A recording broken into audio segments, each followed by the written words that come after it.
अथ षोडशोऽध्यायः। श्रीभगवानुवाच अभयं सत्त्वसंशुद्धिः ज्ञानयोगव्यवस्थितिः दानं दमश्च यज्ञश्च स्वाध्यायस्तप आर्जवम्। The Supreme Personality of Godhead said, fearlessness, purification of one's existence, cultivation of spiritual knowledge, charity, self-control, performance of sacrifice, study of Vedas, austerity, simplicity. These transcendental qualities, O son of Bharata, belong to godly men endowed with divine nature. अहिंसा सत्यमक्रोधः त्यागः शान्तिरपैशुनम् दया भूतेष्वलोलुप्त्वम् मार्दवम् ह्रीरचापलम्।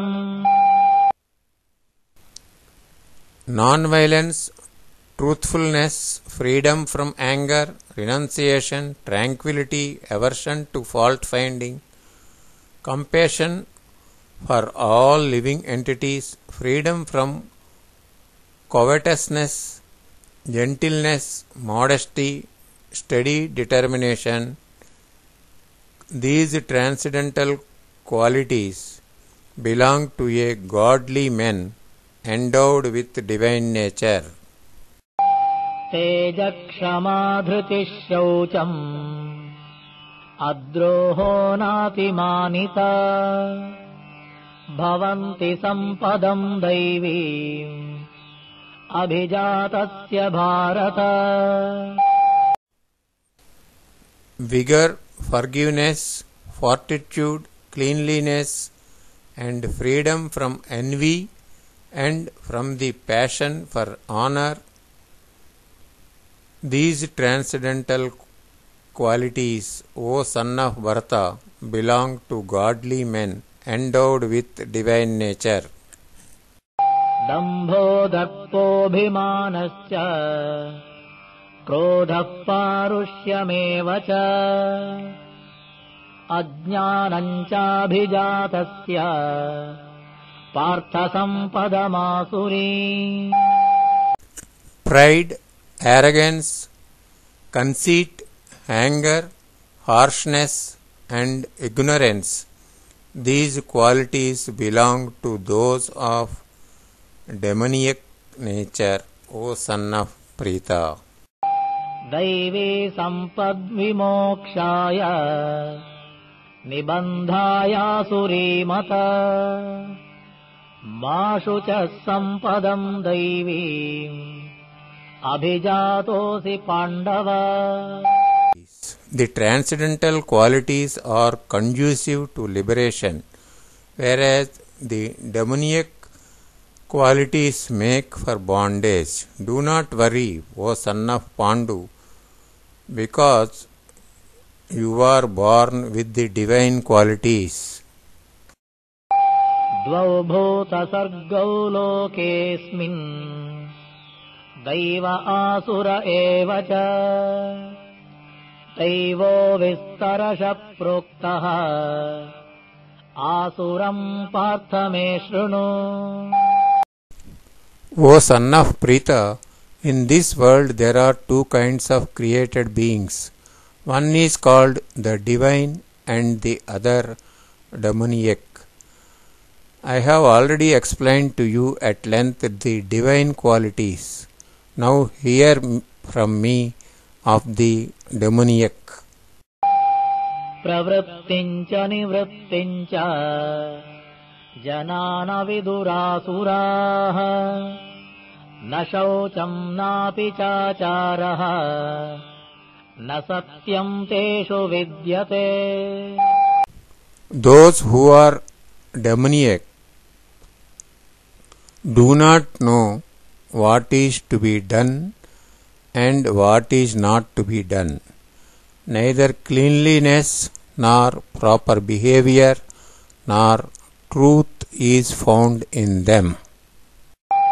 असत्यमप्रतिष्ठन्ते जगदाहुरनीश्वरम् अपरस्परसम्भूतम् किमन्यत् कामहैतुकम्. They say that this world is unreal, with no foundation, no God in control. They say it is produced of sex desire and has no cause other than lust. एताम् दृष्टिमवष्टभ्य नष्टात्मानोऽल्पबुद्धयः प्रभवन्त्युग्रकर्माणः क्षयाय जगतो हिताः. Following such conclusions, the demoniac, who are lost to themselves and who have no intelligence, engage in unbeneficial, horrible works meant to destroy the world. काममाश्रित्य दुष्पूरम् दम्भमानमदान्विताः मोहाद्गृहीत्वा सद्ग्राहा प्रवर्तन्ते शुचिव्रताः. Taking shelter of insatiable lust and absorbed in the conceit of pride and false prestige, the demoniacs, thus illusioned, are always sworn to unclean work, attracted by the impermanent. चिन्तामपरिमेयाञ्च प्रलयान्तामुपाश्रिताः कामोपभोगपरमाः एतावदिति निश्चिताः.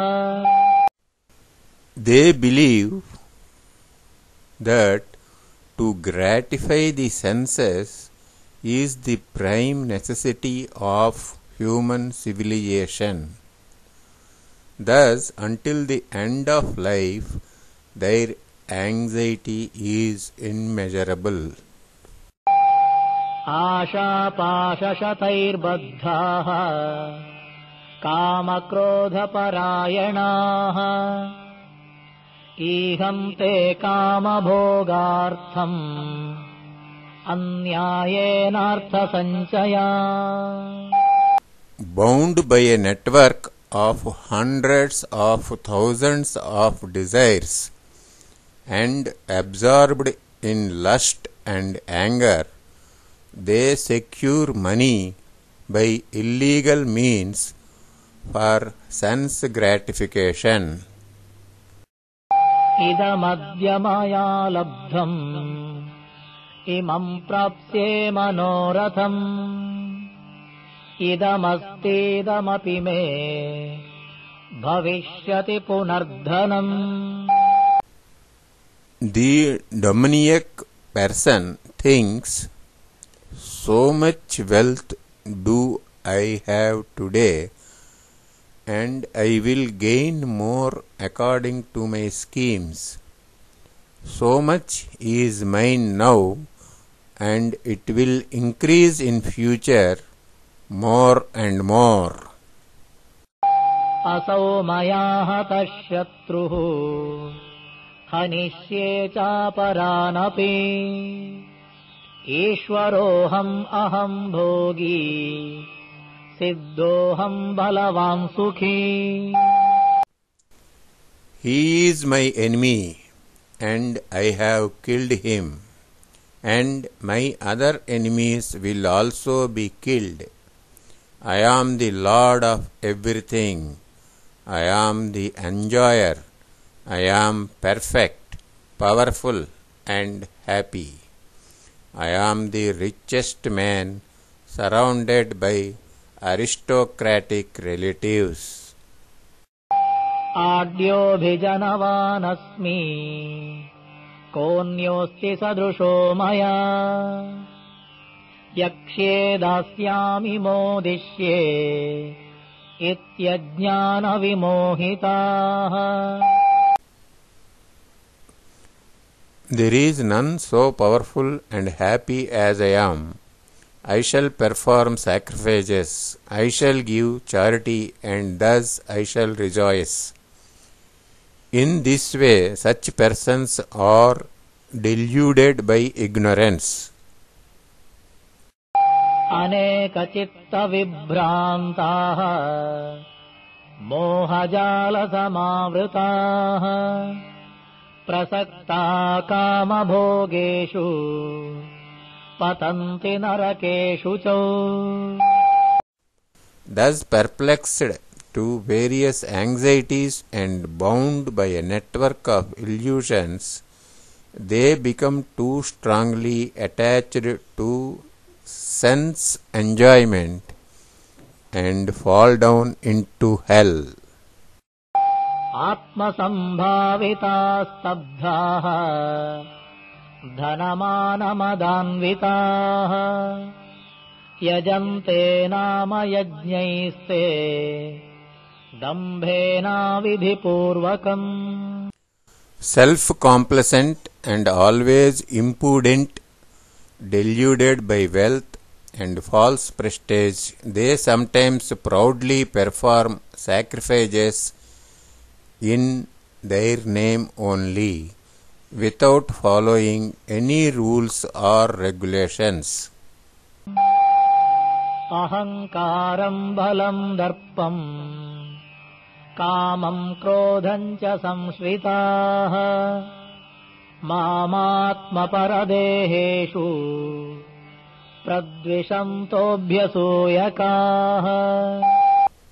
Bewildered by false ego, strength, pride, lust and anger, the demons become envious of the Supreme Personality of Godhead, who is situated in their own bodies and in the bodies of others, and blaspheme, that is, speak irrelevant against the real religion.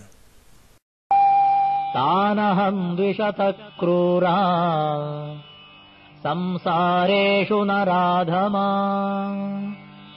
क्षिपाम्यजस्रमशुभा आसुरेष्वेव योनिषु।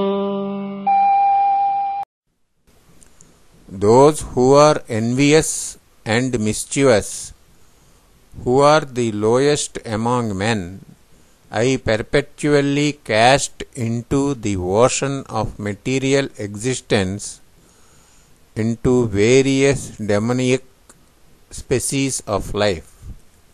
आसुरीम् योनिमापन्नाः मूढा जन्मनि जन्मनि मामप्राप्यैव कौन्तेय ततो यान्त्यधमाम् गतिम्। Attaining repeated birth amongst the species of demoniac life, O son of Kunti, such persons can never approach me. Gradually they sink down to the most abominable, that is, unpleasant type of existence. त्रिविधम् नरकस्येदम् द्वारम् नाशनमात्मनः कामक्रोधस्तथा लोभः तस्मात् एतत्त्रयम् त्यजेत्। There are 3 gates leading to this hell: lust, anger, and greed. Every sane man, that is, mentally healthy man, should give up these 3 things, because they lead to the degradation of the soul. एतैर्विमुक्तः Kaunteya तमोद्वारैस्त्रिभिर्नरः आचरत्यात्मनः श्रेयः ततो याति परम् गतिम्।